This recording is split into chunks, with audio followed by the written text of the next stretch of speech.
जानेंगे घनाभ के बारे में। घनाभ को इंग्लिश में क्या कहते हैं? क्यूबाइड कहते हैं। क्या कहते हैं? क्यूबाइड। घनाभ बनाने का तरीका तो सीख लीजिए फिर से कि हम लोग क्या करेंगे। एक दूरी ले लेंगे, मान लीजिए 6 सेंटीमीटर ले लिए, ठीक है। फिर ये लंबाई हम लोग कितना ले लिए, मान लीजिए 10 सेंटीमीटर ले लिए। कितना ले लिए? 10 सेंटीमीटर। फिर इतना ही दूरी क्या करेंगे, ये लेंगे, ठीक। ये लेंगे और फिर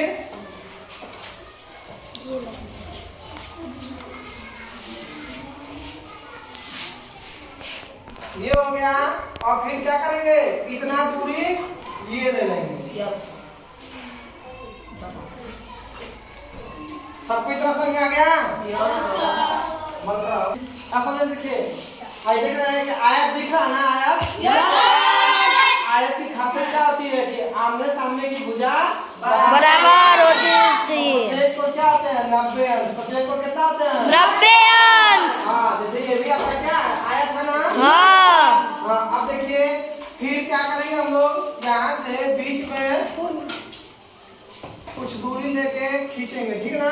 चाहे इतना ही दूरी ले लीजिए जो आपका मन करे। फिर ऐसे, फिर जितना ये दूरी है उतना ही दूरी ये भी रहनी चाहिए। फिर ऐसे, और इतना दूरी है यही आपकी ये भी रहनी चाहिए।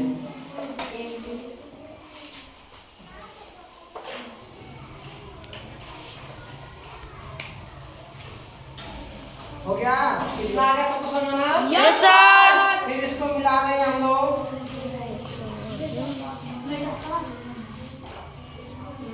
फिर इसको मिला देंगे। फिर इसको क्या करेंगे? मिला देंगे। मिला देंगे। फिर इसको मिला देंगे। ठीक है, इतना हो गया?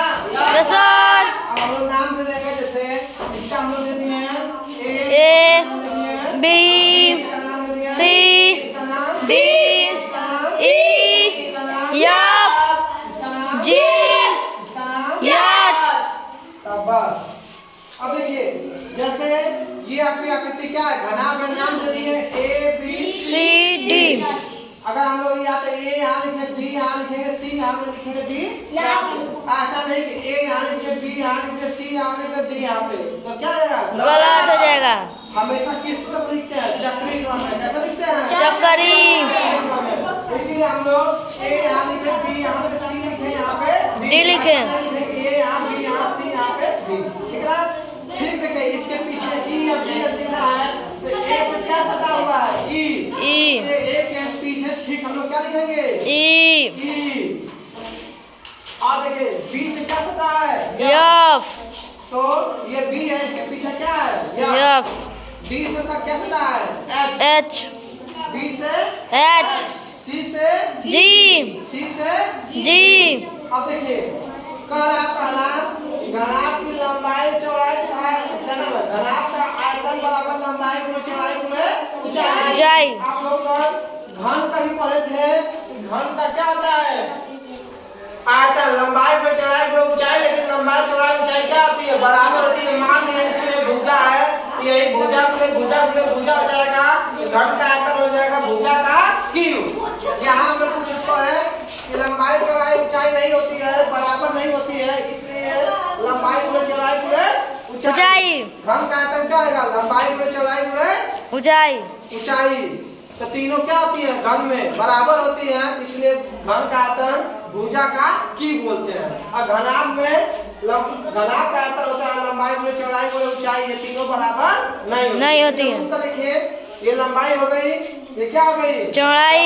ये क्या हो गई? ऊंचाई। तीनों क्या बराबर है? नहीं। इसीलिए घनाभ का आयतन लंबाई गुणे चौड़ाई गुणे ऊंचाई। इसी को एल बी एच बोलते हैं। एच अब विशेषता कह रहा है क्या कि नोट जो लिखे हैं पहला कि घनाभ की लंबाई चौड़ाई तथा ऊंचाई समान नहीं होती है। फिर कह रहा है एक घनाभ में 6 फलक होती हैं। देखिए हम लोग रटेंगे इसको। नहीं। रटता कौन है? बंदर। रटने की बात कौन करता है? बंदर। आप बंदर हैं? नहीं। आप बंदर हैं? नहीं। चलिए तो समझ लीजिए आप लोग। देखिए फलक देखिए, एक इधर क्या है, 2 3 3 4 5 6। ठीक है ना? Yes sir. सब लोग समझ गए? रट्टा नहीं ना? क्योंकि रट्टा कौन है? बंदर। रटने की बात कौन करता है? बंदर।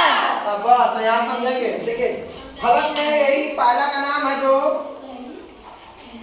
A B C D, आपको समझ दिख रहा है यही A B C D। देखिए दूसरा पे E F G H, E F G H। फिर देखिए तीसरा जो है आपका A B F E, A B F E। चौथा देखिए यहाँ पे C D H G, C D H G। फिर यहाँ देखिए A D H E H E। E। फिर ये है आपका B C G F B C G। F। फिर वही पर आगे घनाभ की सभी फलक क्या होती हैं? आयत होती हैं। आपको बता घनाभ देखिए ये आकृति, ये लंबाई क्या है? बराबर। लंबाई ये लंबाई क्या है? बराबर। इसी तरह इसमें ये बराबर ये बराबर ये बराबर ये है ना? यानी देखिए ये बराबर ये इसके बराबर है ना? हाँ। ये बराबर इसके बराबर है ना? हाँ। ये कैसी आकृति हो गई? आयत। आयत जैसी। आयत जैसी। तो यही कहा है कि जो घनाभ की सभी फलक क्या होती हैं? आयत होते हैं। अब आइए, एक घनाभ में 8 शीर्ष होते हैं। शीर्ष देखिए 1 2 3 4 5 6 7 8। देखिए 1 2 2 3 4 5 6 7 8। हो गया ना? हाँ। अब बस वही नाम दिया है। देखिए A B C D E F G H, A B C D E F G H। यही है ना घनाभ के शीर्ष हो गए। हाँ। अब घनाभ का एक घनाभ में 12 कोण या क्या होती है? किनारा होती है। एक घनाभ में 12 कोण या किनारा। मतलब किनारा गिनिए, ध्यान से गिनिएगा। 1 2 2 3 4 5 6 7 8 9 10 11 12। समझ आ गया सबको? हाँ सर। अब इस पे गिन लीजिए। देखिए 1 2 3 4 5 6 7 8 9 10 11 12। सबको आगे सुनो ना? Yes sir. तो देखिए एक कोण का नाम लिखेंगे हम लोग A B। क्या लिखे? A B फिर B C B C C D C D A D D के में लिखेंगे तो क्या अल्फाबेट में क्या आता है? D पहले आता है कि A आता है? A।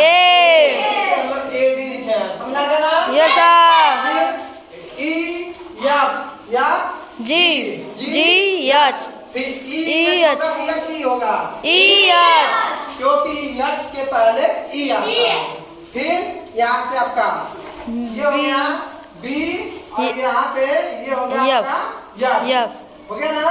हाँ। फिर C G G A E और D H। हो गया ना? हाँ। फिर एक घनाभ में 4 विकर्ण होते हैं। अब मान लीजिए कर दिया गया एक रूम में कितना बड़ा डंडा रखा जा सकता है? तो एक विकर्ण के बराबर। कैसे विकर्ण? देखिए उसका ऊपर वाला कोना इसका नीचे वाला कोना, उसका ऊपर वाला कोना इसका नीचे वाला, उसका ऊपर इसका नीचे, उसका ऊपर इसका नीचे। 4 हो गया ना? हाँ। वही तरह एक घनाभ में 4 विकर्ण होते हैं। देखिए A G ये हो गया ना? मान लीजिए हाँ। इस में 4 विकर्ण होते हैं। तो A G देखिए ये A G फिर यहाँ से B यहाँ से D ये वाला बीच में B H फिर हो गया आपका C E और E E हो गया ना? Yes sir. तो इतना रखेंगे नहीं क्योंकि रट्टा कौन है? बंदर। तो बात कौन करता है? बंदर। इस पर से अगर आपके पास ये है यहाँ पे A ऊपर फिर इसका नीचे ये क्या है? G हो गया ना? A G इसका ऊपर ले लिए तो इसका नीचे लेना है। बी के बाद इधर नीचे ये क्या है? यच यच है ना? बी यच अगर सी वाला ले रहे हैं आप, ये देखिए सी ले लिए, इसका ऊपर हो गया, सी, ई। अब इसका नीचे ई क्या है? सी, ई। अब आप लोग डी ले लिए हैं, यहाँ पे डी ले लिए, ये ऊपर है तो इसका क्या होगा? ये यफ यहाँ पे होगा यफ यफ। सबको समझ में आ गया ना? यफ आप लोग के पास यदि रबर भी होगा, ठीक है ना, ऐसा में उस पर भी आप लोग लिख के क्या कर सकते हैं? बना सकते हैं। सबको समझ में आ गया? प्रैक्टिस करेंगे तो एकदम सबको क्या हो जाएगा? आ जाएगा और रटना बिल्कुल नहीं पड़ेगा। ठीक है ना? सबको समझ में आ गया? हाँ सर। चलिए।